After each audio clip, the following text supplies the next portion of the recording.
Now what we want to do, apparently, is go back to the memorandum of understanding. There are some reports on the internet that the administration, the Trump administration, has approached the Iranian government about going back to the memorandum of understanding. The problem is we're not going to go back to the memorandum of understanding because the Iranians are going to drive a harder deal in terms of reaching any new memorandum. They're not going to be willing to go back to the 17th of June memorandum as it stands. They'll want a better deal. And they'll want a better deal because their situation today is better than it was in the run-up to the June 17th deal.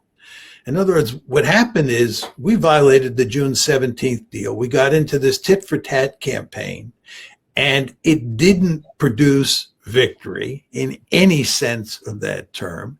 And in fact, we basically opted to end the tit-for-tat campaign because we could no longer carry it on, given the weapons shortages that we have. The last thing we need is to continue the fighting, given our shortage of weaponry. So the end result is we are really in an extremely difficult position at this point in time. The Iranians don't trust us, and they're going to drive a much harder bargain this time around. Maintaining our common theme here, and as you so artfully put it here, feet not exactly planted in reality. President Trump doesn't seem to be on those. Gary, if we can play the one that we have lower on the cube there, Trump's still ready. He doesn't seem to be aware of any kind of limitations, even last night. Totally obliterate everything, and that's where we were headed. And they wanted to negotiate, and we're doing that, and it seems to be working out quite well. What makes you think this will be different? Because they tend to never... It may be and may not be. I think that the threat of this, this was more than a threat. We were ready to go. And, in life, they know when you're ready to go and when you're just bluffing. No, we were ready to go, and we are ready to go. We have to do that. And we are ready to go, says he. However, a lot of news has been out here lately that virtually all of our long-range precision missiles are running short, whether that's the THAAD, the PAC-3 interceptors, the Tomahawk cruise missiles, JASSMs, even some of the ATACMS and PSM missiles as well. But President Trump himself, in the Truth Social a little after midnight last night, says the U.S. has massive amounts of munitions, especially certain types. I don't know what certain types he's talking about, but whatever. And anyway, additionally, large amounts are being manufactured and shipped as needed, blah, blah, blah. So what he says is, yeah, I don't worry about any of that stuff. Should he? Of course. I mean, this is poppycock. Right? First of all, it looks like we have expended, according to almost all reports, virtually all of our ATACMS and PRISMs, 50% of our Tomahawks. Then if you look at our inventory of THAADs, we've expended 80% of our THAADs and 65% of our Patriot interceptors. This is truly remarkable. And there are all sorts of reports in a variety of media outlets that Trump reamed Pete Hegseth out at a meeting this past Friday for failing to tell him that we had decimated the inventory to the levels I just described. This just shows you that Trump is fully aware of the problem that we face. Now, he says we can replace these weapons. He's living in a dream world. We don't have that industrial base, as we were talking about before. It takes years to replace. It's going to take years to replace all these missiles. So we are in deep trouble. And this is one of the reasons, not the only reason, but one of the reasons that he did not attack this past Friday, despite the fact that he said he was going to attack. We don't have the weapons. And if you want to, you just also want to think about what attacking would look like. We would attack, it would be a massive attack, he says. And anytime you hear the word massive, that means you're going to use up a lot of missiles and a lot of bombs. And we just said we don't have a lot of missiles and we don't even have a lot of bombs, okay? And furthermore, the Iranians are not going to throw up their hands right away. So this massive offensive is going to turn into a protracted offensive. And you remember the first offensive, the 40-day war? Think of that, 40 days. Apparently, there were about 13,000 targets that we went after. Iran is a target-rich environment, fighting a massive war over a protracted period of time when you don't have many weapons to begin with. I want to know how that one works. Yeah, in fact, that was underscored in this recent interview with a guy named Colonel Hamilton, who was talking about the Patriots. Now, in the first part of this clip, I'll just kind of give you a trigger warning. He's going to make some claims about what these weapons can do and how effective they actually are. But then in the second part of it, it's going to get a little bit more real. The Patriot really is the only system made in large numbers that has the capability to knock down Russian ballistic missiles effectively at high rates. And then secondly, our European partners and allies, some of them have the Patriot, but they have even fewer remaining than the U.S. does because they have given so many to Ukraine in the early years of the war. The U.S. has expended so many Patriot missiles in the Gulf War, in the war against Iran. The numbers I'm seeing are from about 2,330 before the war, we're down to about 800 right now. So we've expended almost 2/3 of our Patriots. We don't have them to give because we need them. The U.S. has got to preserve them for other theaters, for the Middle East, for the Indo-Pacific, as well as for Europe. So therefore, we've even been diverting missiles that our European partners and allies had bought and paid for to restock U.S. supplies. So you see there, number one, he claims they're really effective, and all evidence says that they're barely effective. But anyway, he does point out that globally, it's not just what's happening in the Middle East. It's not even just what's happening in the European theater of operations, but globally, we're running out of them. What possible rationale would you have for President Trump to go back in, to listen to these generals like General Kellogg, General Keane, et cetera, go back in and, quote, finish the job when the only job we might finish is running out of what little we have? Well, I'm not sure at this point in time that he's listening to Keane or to Pete Hegseth, for that matter, or to Keith Kellogg. I think at this point in time, President Trump understands what's going on. You know, Danny, I noticed the other day that there's talk now in the Pentagon about placing greater emphasis on tactical nuclear weapons for dealing with Russia and China. As soon as I read the stories making that point clear, I said, this is probably because we've expended so many conventional weapons that we feel that our conventional deterrence in East Asia and in Europe has diminished to the point where we have to rebalance the deterrence equation and put much more emphasis on nuclear deterrence. So that's why I think they're now talking about using tactical nuclear weapons. Well, which just shows you how much trouble we're in. Well, yeah, it really does. And that's kind of concerning, too, for multiple reasons. But then, you know, why do we want to go down a path here? I mean, what logic can you ascertain from a recognition of the missile inventories and then the realization that that could then require us to put a greater emphasis on tactical nuclear weapons, which would potentially be catastrophic and get into an exchange that would see tens of millions of Americans potentially killed?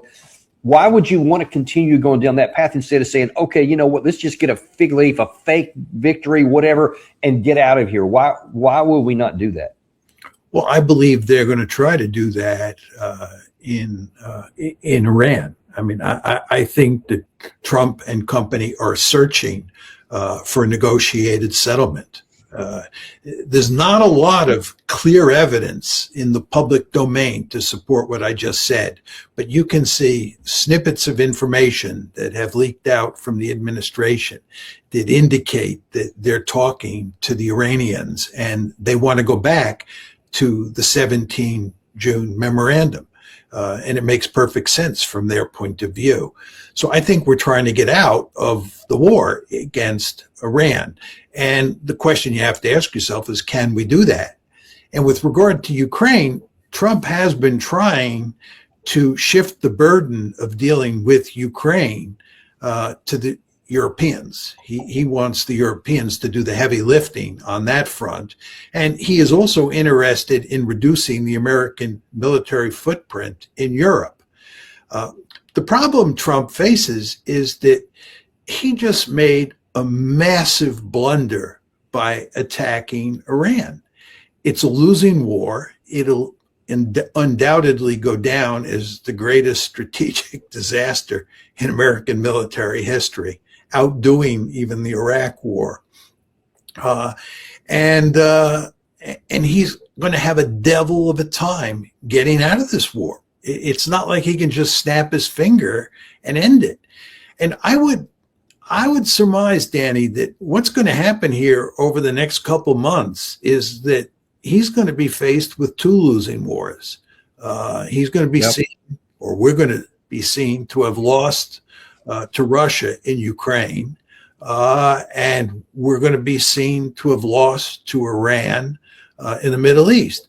And on top of all of that, if you look at the Palestinian issue, the genocide continues in Gaza, and the Israelis are on a rampage not only in the West Bank but in southern Lebanon. And Trump has got this board of peace, and it's supposed to do all sorts of wondrous things vis-a-vis the Israelis, and it's failed.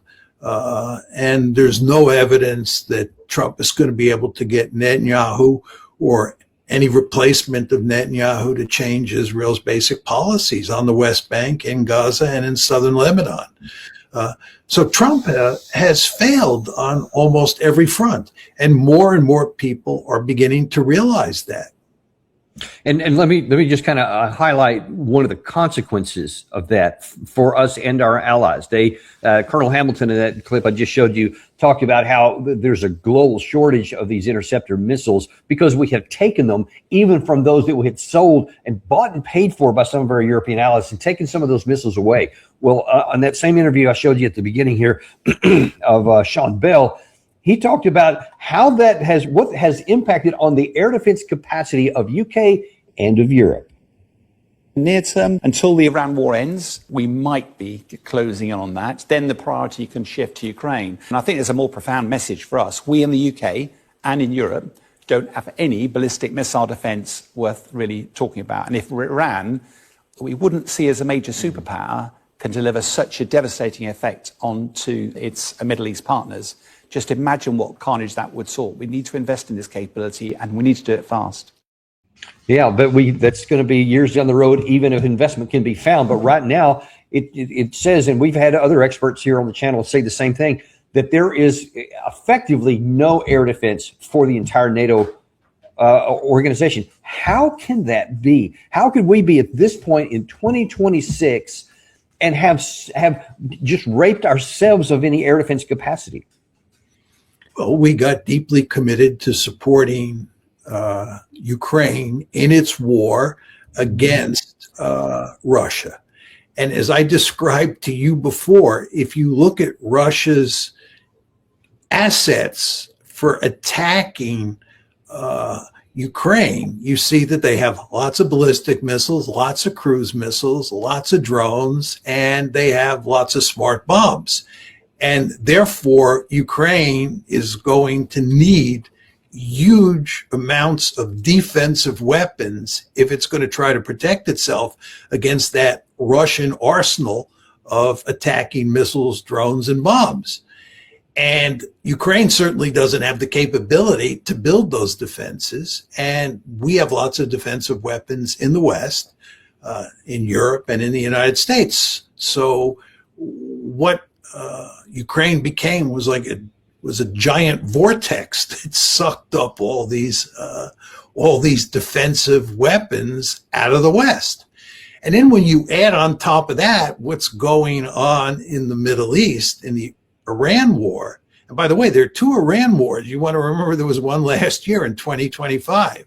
And one of the reasons that we ended that war was the Israelis and even us were beginning to threaten our stockpile of defensive missiles, right? And then you have the war that started on February 28th, which is used up another vast number of defensive missiles. As I said before, we have used up 80% of our THAADs, and we have used up 65% of our Patriots. That's roughly the number that Colonel Hamilton used. This is truly amazing. 65% of our Patriots gone.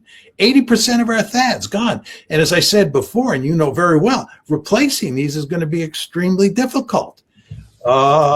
So we in the West, whether you're talking about the Europeans or the Americans, don't have a whole heck of a lot of defensive missiles. And by the way, this has consequences not only for Europe and not only for the Middle East, but also for East Asia.